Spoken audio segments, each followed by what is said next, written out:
Global skill development mission में आपका स्वागत है। All right, that's enough theory for now. Let's actually get our hands dirty inside Photoshop. Go ahead and launch Photoshop. Let's dig into it here.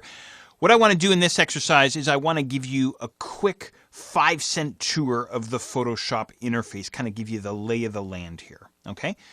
And I'm going to try and keep this short and sweet because I want to get to the good stuff here. I want to show you how to do things inside Photoshop. But to get ourselves started here, I'm going to start at the very top of the Photoshop interface where, of course, we have the Photoshop menus. And, of course, inside the menus, there are loads and loads of commands. We could easily spend a few hours discussing each of the Photoshop menu commands, but I'm sure you and I have better things to do with our time. You're more than welcome if you want to take a quick look through some of the menus and kind of get a sense of some of the different commands and options and where they're located inside the menus. That is perfectly fine, but a lot of the menu commands you're going to see in action as we work our way through the course together.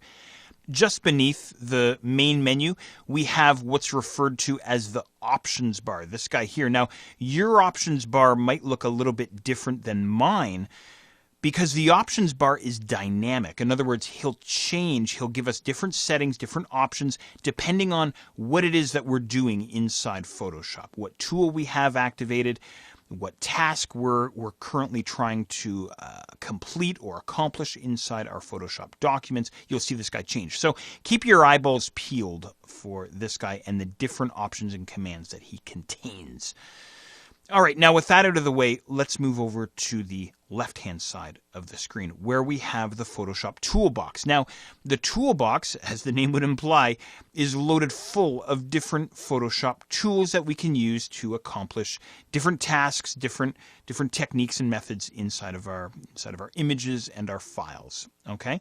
And there's loads of tools here. The first guy here is called the Move tool. You can hover over top of your tools to get a little tooltip that will tell you the name of the tool. So this is the Marquee tool, the Lasso tool, and so on, all the way down the toolbox. Okay?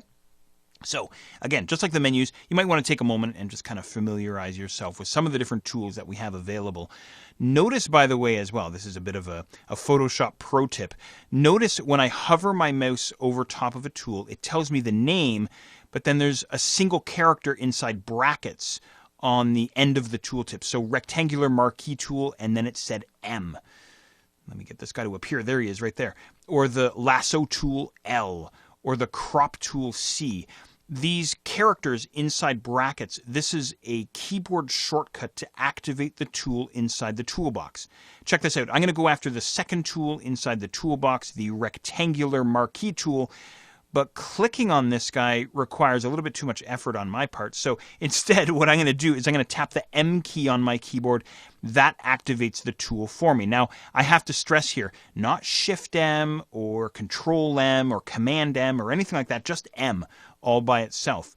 Or V for my Move tool, or C for my Crop tool, L for my Lasso tool, and so on and so on. P for the Pen tool down towards the bottom of the toolbox, H for hand, Z or Z for the zoom tool, and so on. Okay? Now I have to stress here, I don't know all of them, but I know the ones that I use all the time, and that's what's most important. Okay?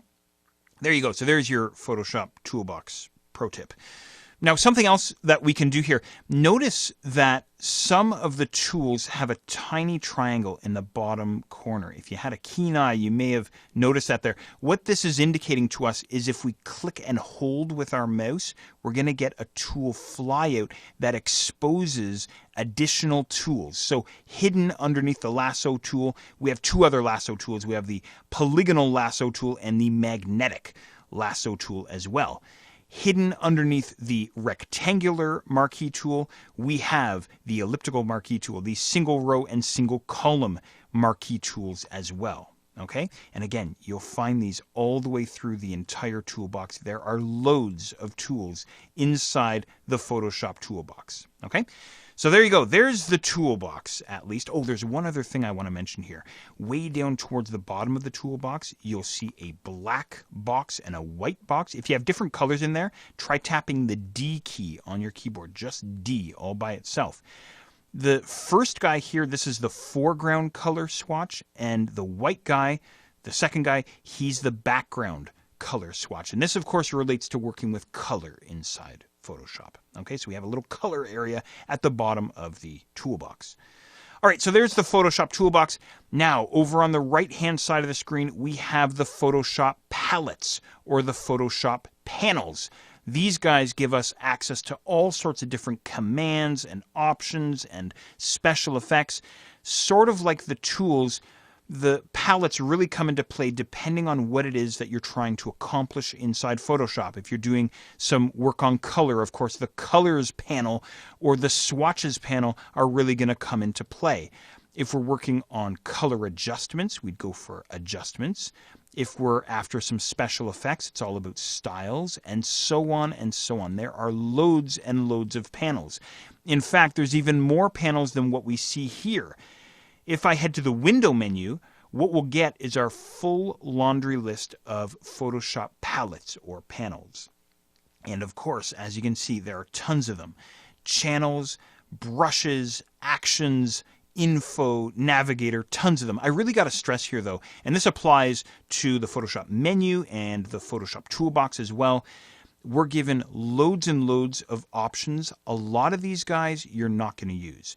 You'll use a handful of these panels, just like you'll use a handful of the tools and a handful of the menu commands, okay, depending on what it is you're doing inside Photoshop. For instance, I sometimes use channels. I sometimes use brushes. I'm always using layers. I'm sometimes using adjustments. I never use 3D.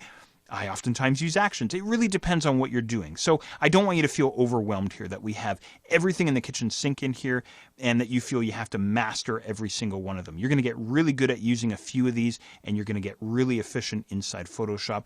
Others you're going to learn about as they come up for you. Others you might never use in a million years. Okay? But the idea here is I can come to the window menu and I can go, let's take a look at brushes. I'll pop open brushes and there's my brushes panel now activated inside the Photoshop interface. I could head back to the window menu and I could say, all right, let's check out actions. I choose actions and then the actions panel springs to life. And by the way, the panels have a few different modes that you can work on here. Notice I've got this double-headed white arrow towards the top here. I can use that to collapse down the panel. The panels are now appearing inside a group of icons. There's my actions panel. There's my brushes panel, for instance, this guy here. Collapse them back down. Other panels appear docked into the interface, like swatches or color or styles and so on. But what I can do here is I can collapse them down using, again, the white double-headed arrow, something like this. Collapse them down so that I see the names and the icons, something like this. Or I can grab this divider here and tug him towards the right and collapse everything down to icons. There's, for instance, my layers. There's my swatches, my color, and so on. So it really depends on how you want to work with your Photoshop interface. It's really up to you, okay? In any regard, there we go. There's the quick 5-cent tour of the Photoshop interface. I hope that was informative and educational. What I want to show you how to do next is how you can make the Photoshop interface your own, how you can customize the Photoshop interface to your own liking. Let's go and check out how to do that.